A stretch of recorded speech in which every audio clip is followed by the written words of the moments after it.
मैं हूं आपके साथ मोहम्मद कमर खान। वित्त मंत्री निर्मला सीतारमण ने कोविड प्रभावित सेक्टर के लिए 1.1 लाख करोड़ रुपए का ऐलान किया है। कोरोना महामारी से प्रभावित भारतीय अर्थव्यवस्था में नई जान फूंकने के लिए कई बड़े ऐलान किए जा रहे हैं। इसके अलावा हेल्थ सेक्टर के लिए 50,000 करोड़ रुपए का ऐलान भी किया गया है। ये रकम नॉन मेट्रो मेडिकल इंफ्रा के लिए खर्च की जाएगी। दरअसल कोरोना की दूसरी लहर से कई सेक्टर्स संकट में आए हैं और सरकार से लगातार मदद की मांग की जा रही है। पिछले दिनों सरकार ने भी संकेत दिए थे कि उन सेक्टर्स को मदद के लिए सरकार विचार कर रही है जो सबसे ज़्यादा कोरोना काल में संकट में आए हैं।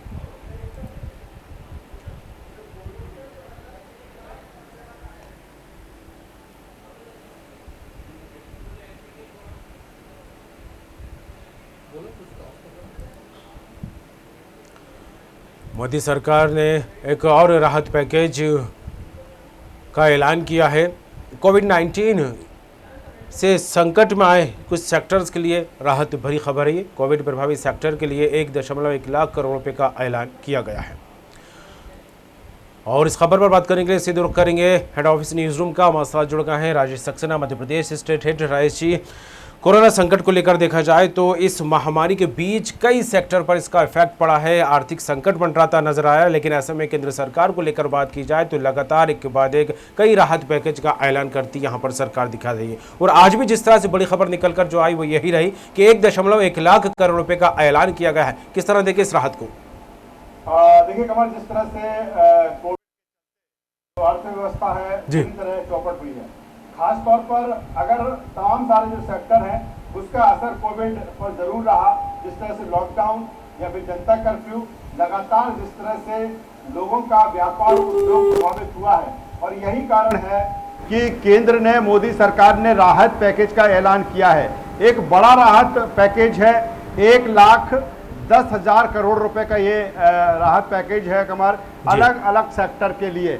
खास तौर पर अगर हम बात करें जो मध्यम जो व्यवसायी हैं, जो व्यापारी हैं, जो या उद्योग जगत के लोग हैं, या जो निचले तबके के लोग हैं, या किसान हैं, साथ ही हेल्थ सेक्टर को कैसे बूस्ट करना है, हेल्थ सेक्टर को कैसे और बेहतर करना है, इस पर भी फोकस किया गया है। 50,000 करोड़ रुपए का बजट हेल्थ के लिए ही रखा गया है। दूसरी तरफ अगर हम बात करें जो मध्यम व्यवसायी हैं, जो मध्यम व्यापारी हैं, उनके लिए भी लोन सहित, अगर पहले किसी ने लोन लिया है और वो लोन नहीं चुका पाए, वो डिफॉल्टर हैं, तो कहीं ना कहीं उनको भी बूस्ट करने की, उनको भी राहत देने की बात इस मोदी सरकार की राहत पैकेज में है।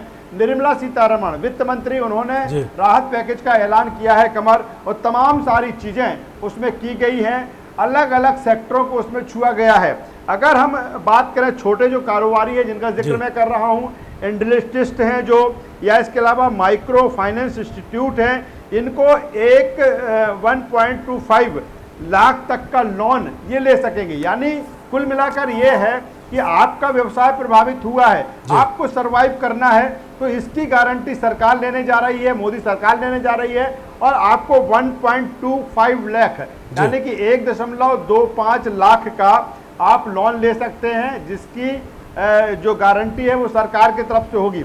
इसके अलावा अगर हम बात करें कि इस लोन की अवधि 3 साल होगी और सरकार गारंटी देगी, जिसका मैंने जिक्र किया है कि 3 साल के लिए आप ले सकते हैं, और जो आपका व्यवसाय उद्योग प्रभावित हुआ है आप उसको बूस्ट कर सकते हैं। तो एक बड़ा ऐलान है मोदी सरकार का। इसके अलावा अगर हम बात करें कि 89 दिन के डिफॉल्टर सहित सभी प्रकार के जो लोन्स हैं उनके लिए, यानी कि आप डिफॉल्टर हैं तो उसको भी राहत देने की बात की गई है। एक नियम के तहत ये इस तरह की चीज़ें इसमें शामिल की गई हैं।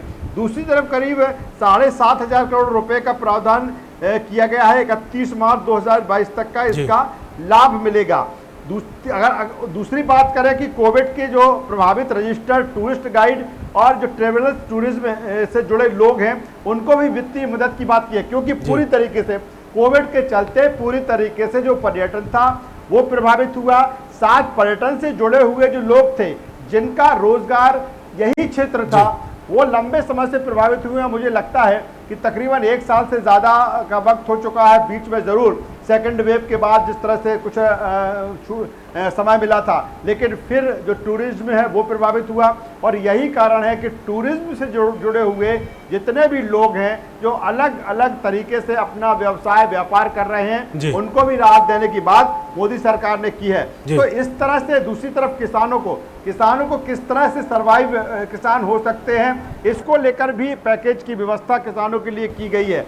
तो कुल मिलाकर यही है कि हर सेक्टर को इस राहत पैकेज में प्रावधान किया गया है।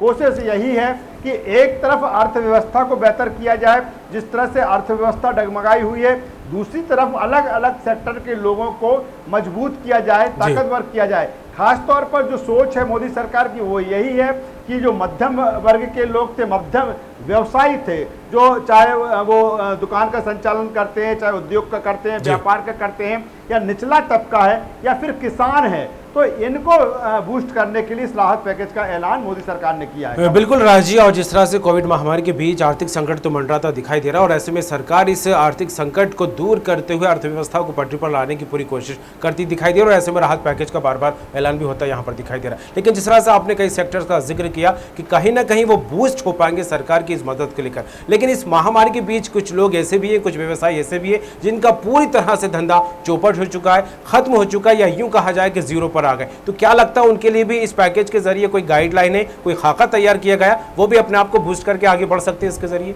बिल्कुल अहम सवाल कमर ये है, और आत्मनिर्भर भारत रोजगार योजना जो थी उसका विस्तार किया जाएगा। जिस तरह का आपका सवाल है उसी से जुड़ा हुआ ये है कि उस योजना के तहत विस्तार करके लोगों को मजबूत करने या लोगों को आत्मनिर्भर उसके जरिए बनाया जाए, और जो व्यापार व्यवसाय उद्योग प्रभावित हुआ है उसको बूस्टअप किया जाए। यह योजना पिछले साल अक्टूबर में लॉन्च की गई थी। अब इस स्कीम को बढ़ाकर 31 मार्च 2022 तक कर दिया गया है, यानी कि इसके जरिए आत्मनिर्भर भारत रोजगार योजना के विस्तार को लेकर 2022 तक इसको बढ़ाया गया है।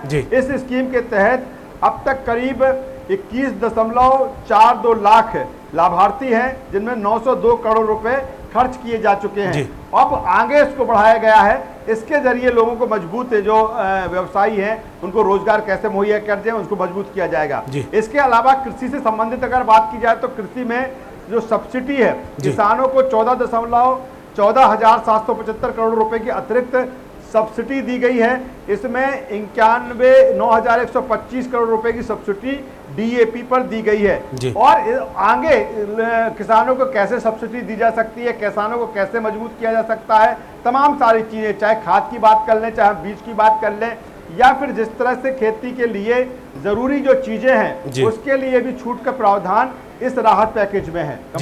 चलिए, बिल्कुल अब देखने वाली बात होगी। हालांकि सरकार ने पहल कर दी है और उन लोगों को पटरी पर लाने के लिए जो कोरोना महामारी के शिकार होते दिखाई दिए हैं, कहीं ना कहीं आर्थिक मजबूरी आगे आती दिखाई दे रही थी। अब आगे करेंगे तो करेंगे क्या, लेकिन उनके लिए कहीं ना कहीं ये एक मजबूत कड़ी साबित होगा, और लोग अपने व्यवसाय को और अपने धंधे को आगे बढ़ाने में जो है सरकार की मदद के साथ आगे बढ़ते दिखाई देंगे। फिलहाल छोड़ने के लिए तमाम बात की राजी आपका बहुत बहुत शुक्रिया। तो जिस तरह बात की जाए केंद्र सरकार की, मोदी सरकार ने बड़ा ऐलान किया है व्यवसायियों के हित में, मेडिकल क्षेत्र और अन्य क्षेत्रों को लेकर, चाहे किसान से संबंधित बातें हो या फिर अन्य वर्गों को लेकर। जिस तरह से आर्थिक संकट लगातार देखने को मिला कोरोना महामारी के बीच, और ऐसे में उनको राहत देने के लिए एक बड़ा पैकेज यहां पर तैयार करती दिखाई दी है केंद्र सरकार, और ऐसे में 1.1 लाख करोड़ रुपए का ऐलान किया गया। और उसके अलावा हेल्थ सेक्टर की लेकर बात करें तो यहां पर 50,000 करोड़ रुपए का ऐलान इस सेक्टर को मजबूती देने के लिए किया गया है।